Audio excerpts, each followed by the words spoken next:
Merci de m'avoir invité.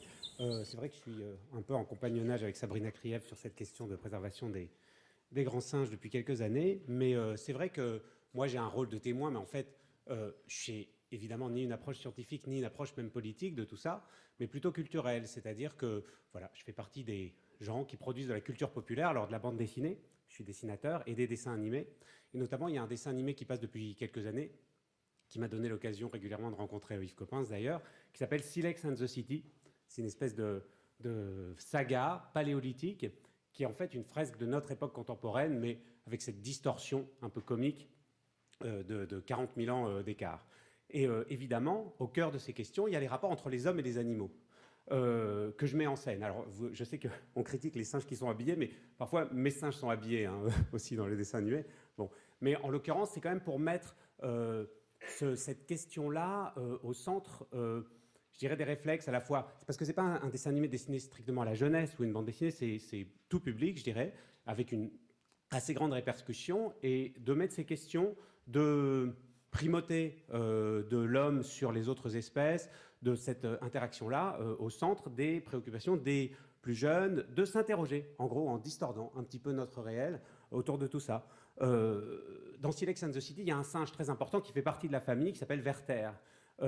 Bizarrement, je ne sais pas pourquoi, je suis sans doute assez lacanien, Werther est porteur de toutes les souffrances que peut supporter, je dirais, cette espèce. En général, dans ce dessin animé, les singes sont plus intelligents et plus cultivés que les humains qui, eux, pédalent dans la choucroute et refusent encore et toujours l'évolution. Et donc, c'est cette mise en scène-là qui est un petit peu amusante. Dans le dernier livre, il y a une espèce un petit peu dominante qui essaie de convertir tout le monde à la bipédie forcée, c'est l'homme de Cro-Magnon. Et face à lui, il y a les zadistes. Alors les ZAD, c'est les zones arboricoles à défendre. Et puis il y a un groupe qui s'appelle la branche insoumise. Ben oui, c'est les primates qui justement ne laissent pas grignoter leur habitat et qui se lèvent un petit peu contre cette primauté-là. Bon, moi je me souviens, dans la culture populaire, évidemment, il y a cette proximité incroyable, ce cousinage qu'on ressent tous depuis l'enfance avec les grands singes, qu'on peut suivre. Évidemment, Tarzan, cette espèce du chrony troublant de la planète des singes. Et puis je pense à Greystoke, moi, qui était un film qui m'avait beaucoup marqué, vous avez peut-être vu. Et je me souviens, c'était ce petit garçon qui avait été élevé justement dans la forêt par des singes. Et puis quand on le retrouvait, il apprenait les premiers mots hein, avec les explorateurs qu'il rencontrait. Et ces deux premiers mots, c'était à partir d'une trousse qui trimballait. C'était des objets qu'ils avaient, c'était un rasoir et un miroir. Et il apprenait à dire rasoir, miroir, comme ça. Et ça m'avait vraiment frappé. C'était les premiers mots qui sortaient après, en sortant de cette culture des singes. Et finalement, c'était assez emblématique rétrospectivement, parce que le rasoir, en fait, moi, on m'a souvent comparé à un singe et des grands bras poilus. Effectivement, c'est ce qui nous différencie dans l'apparence. Voilà, on est beaucoup plus glabre, mais finalement, il y a beaucoup de choses en commun. Et le miroir, c'est finalement ce miroir que nous donnent ces primates, cette forme de vie-là qui est tellement proche et qui nous permet de comprendre différemment notre humanité. J'aime bien effectivement l'intitulé de ce colloque. Donc, moi, je mets en scène tout ça depuis longtemps. Alors, il y a un mot d'ordre qui plaira sûrement aux sociétés de protection des bonobos, c'est Bonobo Unido Jamás Será Vencido. Mais donc voilà, tous ces personnages. Je vous propose, juste avant de reprendre et finir la parole, de regarder, c'est un petit interlude, parce qu'on vit un peu dans un conte de fées parfois autour de tout ça. On s'imagine que les choses vont bien se finir alors qu'on est quand même dans une phase assez tragique de notre évolution. Donc c'est un épisode qui s'appelle Blanche-Neige et les 7 singes.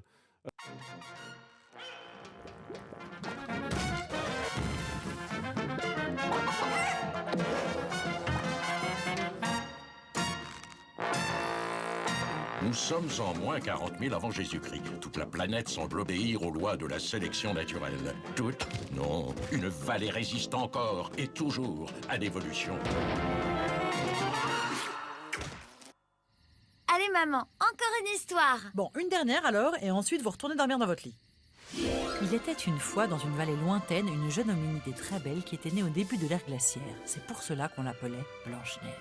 Sa belle-mère la reine était très orgueilleuse. Chaque soir, elle interrogeait son silex racloir magique. Racloir, mon beau racloir, suis-je bien la plus belle de la chaîne de l'évolution ? Vous êtes belle, ô ma reine, mais une jeune bipède surpasse encore votre beauté. Sa peau est plus douce que celle d'un fœtus de lémurien. Ses lèvres sont plus rouges qu'une écorchure de mammouth. Assez! Dès lors, elle se mit à éprouver de l'ADN contre Blanche-Neige. Elle se décida à la faire disparaître, mais celle-ci réussit à s'enfuir dans la forêt. Le lendemain, lorsqu'elle se réveille dans la clairière, les animaux la guident jusqu'à l'entrée d'une grotte. Oh, quelle jolie petite caverne! Et regardez-moi ces petites stalagmites et ces mignonnes petites charognes. À voir la taille des ossements, c'est sûrement le logis d'enfants cannibales. Blanche-Neige ignore que la caverne est habitée en réalité par 7 babouins qui terminent leur journée de travail dans une mine de silex. Hey hi! Hey ho! Hey hi! Hey ho! On rentre de Lascaux! Regardez, la grotte a été nettoyée. Quelqu'un s'est introduit chez nous. Un raton laveur? Un ours des cavernes? Un tyrannosaure rex? Oh, quels adorables petits singes! N'ayez pas peur, je vous ai justement préparé à manger. De la tarte à la banane?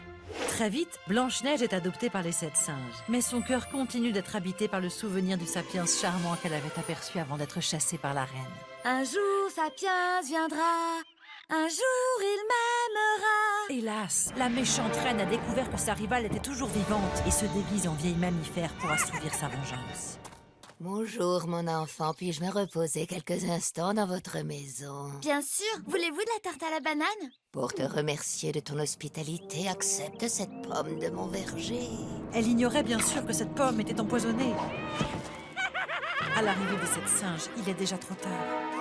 Poursuivant la méchante mammifère, il la précipite du haut de la roche de Solutré. Mais Blanche-Neige est bel et bien endormie pour 1000 glaciations. Quand soudain, le sapiens charmant apparaît sur son mammouth blanc. Il suffit alors d'un seul baiser pour que la jeune hominidée retrouve enfin la station debout. J'adore cette histoire, c'est tellement romantique. Ils se marièrent et leurs petits-enfants, au XXIe siècle, furent à l'origine de la plus grande extinction de masse des espèces que la planète ait jamais connue.